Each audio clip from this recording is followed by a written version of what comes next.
Hello everyone. So this question is based on time and distance, and it says a train approaches a tunnel AB.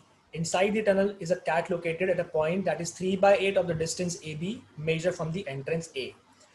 एक train है, वो approach कर रही है tunnel को, tunnel का नाम दिया हुआ है AB, और उस टनल के अंदर एक बिल्ली बैठी हुई है जो पॉइंट A से 3/8 of the total length of AB पे बैठी है. समझते हैं इसको भी. When the train whistle the cat run, जैसे ही ट्रेन विसल देती है कैट भागती है. अगर cat, if the cat moves to the entrance of the tunnel A, the train catches the cat exactly at the entrance.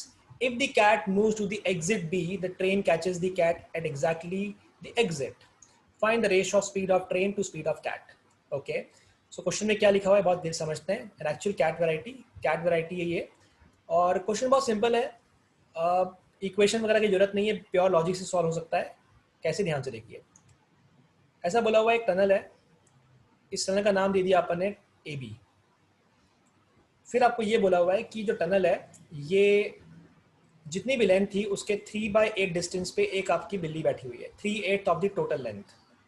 ठीक है, और ये आपका लेट से रेलवे ट्रैक दिया हुआ है, और यहाँ पे एक ट्रेन जो है वो अप्रोच कर रही है. जैसे ही ट्रेन विसल देती है तो कैट गॉट पैनिक और वो भागना शुरू करती है. अगर कैट एग्जिट ए की तरफ भागेगी तो train will hit the cat, और the train will meet the cat exactly at the entrance of the tunnel. और अगर बिल्ली एग्जिट बी की तरफ भागती है तो ट्रेन जो है, ट्रेन टी, ये एग्जिट बी पे जब पहुंचेगी उसी टाइम पे कैट भी पहुंचेगी. The train will meet the cat exactly at the exit. Find the ratio of speed of cat, speed of train to speed of cat. That is the question. अब solve कैसे करेंगे, ध्यान से देखिए. मान लेते हैं हमारे कन्वीनियंस के लिए ये टोटल जो लेंथ है वो 8 का कोई मल्टीपल है, बिकॉज डिनोमिनेटर में 8 दिया हुआ है. या तो 8x मान लीजिए, या 8k में मान लीजिए, या 800 मान लीजिए. मैंने 800 मान लिया. तो ये समझ में आ गया कि जो बिल्ली है वो 300 वाले पॉइंट पे बैठी हुई है, और जो टोटल लेंथ बचा हुआ है वो 500 लेंथ यहाँ पे राइट की तरफ है. 500 मीटर और 300 मीटर, ये 800 मीटर की टोटल टनल है. हमें बोला हुआ है कि ट्रेन का और कैट का स्पीड का रेशियो निकालो. सुनिएगा बहुत ध्यान से. आपको इतना पता है कि जब कैट ए की तरफ भागती है तो ट्रेन अपनी एंट्रेंस पे आ चुकी होती है. मतलब जब तक बिल्ली 300 चलेगी ट्रेन अपनी एंट्रेंस पे आ चुकी होगी, ऐसा बोल सकते हैं. मतलब जितनी देर में कैट ने चला 300, तो टनल अपनी यहां से लेके यहां तक डिस्टेंस कवर कर लेती है. अच्छा, फिर तो ये भी कंफर्म है कि अगर कैट लेफ्ट तरफ 300 जाए चाहे राइट तरफ 300 जाए, अगर राइट तरफ 300 जाएगी तो भी तो ट्रेन अपनी एंट्री पे आ चुकी होगी, राइट. कैट चाहे तो इधर भागे 300 या वहां भागे 300, ट्रेन अपनी एंट्रेंस ए पे आ चुकी होगी. Agree with this, right.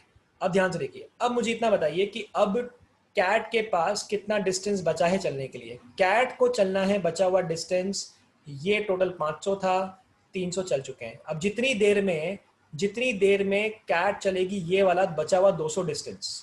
क्यों 200?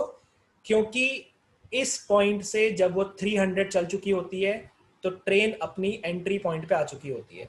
अब कैट चलेगी 200, उतनी देर में ट्रेन चले जाएगी 800. उतनी देर में, टाइम सेम है, मतलब जितनी देर में ट्रेन चलेगी 800 उतनी देर में कैट चल पाएगी सिर्फ 200. तो रेशो कितना हो गया? रेशो हो गया 4:1. I hope that's okay. तो करा क्या हमने करा ये कि 300 चाहे लेफ्ट में जाए, 300 चाहे राइट में जाए, ट्रेन अपनी एंट्री पे आ चुकी होगी. और अब कैट को 200 ही चलना था, तो कैट के लिए 200 बचा है, तो ट्रेन को पूरा 800 चलना है, because they reach B point at the same time. तो जितनी देर में ट्रेन चलती है 800, उतनी देर में कैट चलती है सिर्फ 200. तो ratio is what? Ratio is 4:1, right.